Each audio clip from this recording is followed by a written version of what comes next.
Today we have to do a wig, and my sister took me out of retirement because I don't do wigs for nobody, okay? But when she asked, I did. So the hair is from Seven Strands, and it was really good, like really nice. The closure was also from Seven Strands, but I like the texture of the hair, but I don't like the closure because it was so thin. Like, it's a HD, but the hair, it was too much flyaways for me.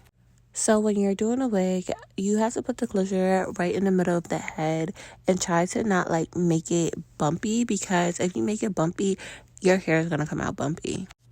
At first, I was struggling to put this closure in the middle. I was so tight because this was like my fourth, fifth, or sixth time putting in the middle because I'm a perfectionist.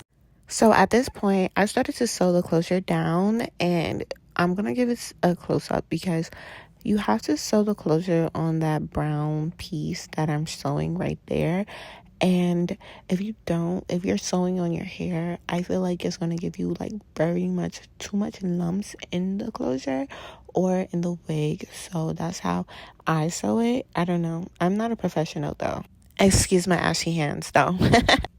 At this point, I started to sew the bundles on the wig, and I took like 2 to 3 hours to do this because I'm telling you again, I am not a professional. I just do this for fun.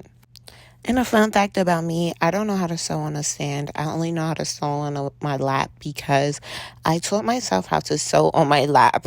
I only had my lap to sew when I started making wigs.